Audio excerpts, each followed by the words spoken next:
सातत्यानं ऊत आणण्याचा प्रकार स्पेसिफिक भारतीय जनता पार्टीकडून हा केला जातो. आणि म्हणून आदित्य ठाकरे एक सालस नेतृत्व आहे, तरुण नेतृत्व आहे. आपण हे सगळे ओळखता.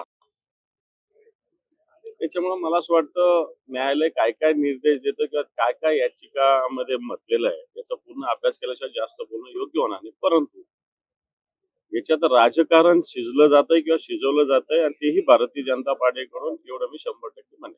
नितेश राणे सातत्याने प्रकारचे आरोप करतात, ते इन्व्हॉल्वमेंट असते. 5 वर्ष झालेले, हे सरकार येऊन 3 वर्ष झालेली आहे. मागच्या काळात SIT BSIT सगळे विषय झालेले आहेत. सरकार तुमचं आहे. तुम्हाला वाटलं, कोर्टाला वाटलं, तर मला असं वाटतं योग्य ते पावलं तुम्ही उचलले पाहिजे. उगाच बोलण्याला काय अर्थ आहे? काल देवेंद्र फडणवीस यांनी जेव्हा आपण मंत्री असतो तेव्हा राजधर्म पाळायचा असं म्हणत नितेश राणेला कुठेतरी कान टोचलं किंवा जे काही वक्तव्य औरंगजेब असेल खबर असेल या सगळ्या प्रकरणावर बोललं जातं. मला असं वाटतं भारतीय जनता पार्टी ठरवून ह्या गोष्टी करते. यांनी एक बोलायचं, यांनी एक करायचं, यांनी ओढल्यासारखं करायचं, त्यांनी मारल्यासारखं करायचं, ही भारतीय जनता पार्टीची नीती आहे. रोज तुम्ही एका बैठकीत बसता, कॅबिनेटमध्ये बसता, त्यावेळेसही सांगू शकता ना तुम्ही. पब्लिकली सांगण्याचा अर्थ असा की मला असं वाटतं मी सांगतो तरी ते ऐकत नाही असं दाखवण्याचा तर ते प्रयत्न करत नाही ना. मला असं वाटतं याचाही विचार आपण करावा. नागपूर दंगलीमध्ये बांगलादेशी कनेक्शन समोर येते, काही बांगलादेश मधल्या राहणाऱ्यांच्या पोस्ट समोर येत आहेत. मी वारंवार हाच मुद्दा मांडतोय की जर बांगलादेशीचे कनेक्ट असेल तर आपलं सरकार झोपलेलं आहे का?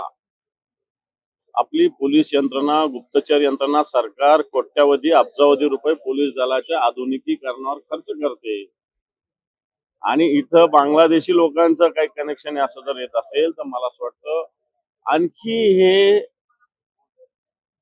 येणाऱ्या काळात मला असं वाटतं एक भीतीदायक प्रकार आहे.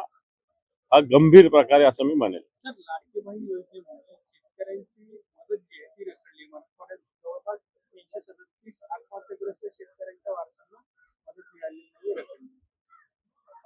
337 वारसांना मदत मिळाली नाही हा तर एक स्वतंत्र विषय. याला काय फार रक्कम मोठी नाही लागणार आहे. कारण लाख रुपये देतात, 3,37,00,000 फार मोठी रक्कम नाही. पण शेतकऱ्यांचे वेगवेगळे अनुदान, अतिवृष्टीचे असेल, दुष्काळाचे असेल, हे सगळे अनुदान रखडलेले. इन्शुरन्स असेल, इन्शुरन्सचा तर समजा सरकारचा संबंध नाही, पण बाकीचं अनुदान रखडलेलं आहे. लाडकी बहीण योजना सरकारने आखली, चांगली योजना, काही हरकत नाही. परंतु अंतरून पाहून पाय पसरले पाहिजे, ते सरकारकडून होत नाही हे 100% म्हणता येईल.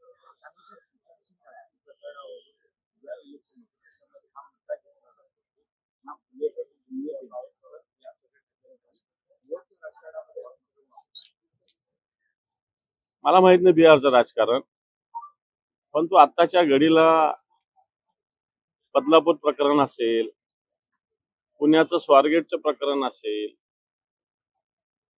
ज्या ज्या घटना मागे नवी मुंबईमध्ये काही 2 साधूंनी एका महिलेची, विवाहित महिलेची केलेली हत्या असेल, वाटतं या सगळ्या प्रकरणाला उत्तर सरकार देऊ शकत नाही आणि म्हणून आता हे जुने काही विषय काढले जातात असं मला तरी वाटतं. आज तुम्ही ज्या प्रकारे विधान परिषदेमध्ये बसणार आहात, राज्यपालांना भेटणार आहात 11:30 वाजता, काय नेमके विषय राज्यपालांचे? नाही, राज्यपालांना आम्ही महाविकास आघाडीचे सगळे प्रमुख पदाधिकारी भेटणार आहोत. ज्या पद्धतीनं राज्य सरकारच्या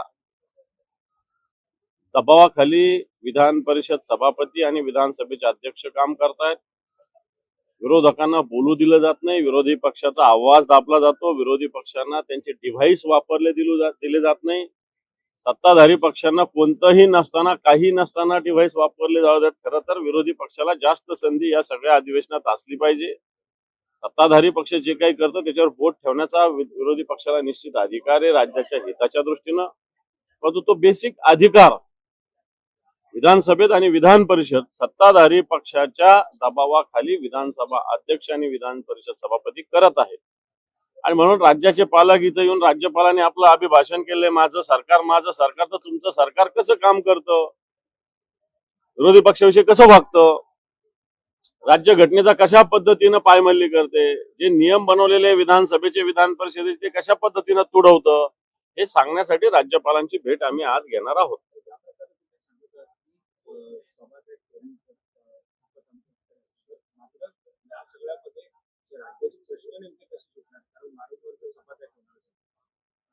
हे पण राज्याचे प्रश्न सोडवण्यासाठी राज्य सरकारचीच इच्छा नाही. आता तुम्ही मला सांगा, सत्ताधारी पक्षच वॉकआउट करतो, सत्ताधारी पक्षच गोंधळ घालतो, सत्ताधारी पक्षच वेगवेगळे विषय उचलतो. हे काम विरोधी पक्षाचं आहे, त्यांना वेळ दिला जात नाही. सत्ताधारी पक्षाचेच लोक विषय निर्माण करतात आणि सत्ताधारी पक्षाच्या मुळच वेगवेगळ्या वेळेस सभागृह तहकूब करावं लागलेलं आहे. आणि म्हणून खरं तर सभागृह चालवणं सत्ताधारी पक्षाची जबाबदारी असताना सत्ताधारी पक्षच हे सभागृह चालवण्याची भूमिका घेतात. हे लोकशाहीसाठी घातक आहे, या महाराष्ट्रासाठी घातक आहे. असं महाराष्ट्रात कधीही झालेलं नाही. विरोधामध्ये 2-2, 4-4 आमदार असताना सुद्धा त्यांना पूर्ण संधी दिली जात होती. आता तरी आमची साईज बरी आहे ना, चांगली आहे ना, त्याला काय वाईट आहे असं थोडी म्हणता येईल, पण त्यांना संधी दिली जाते. थँक्यू.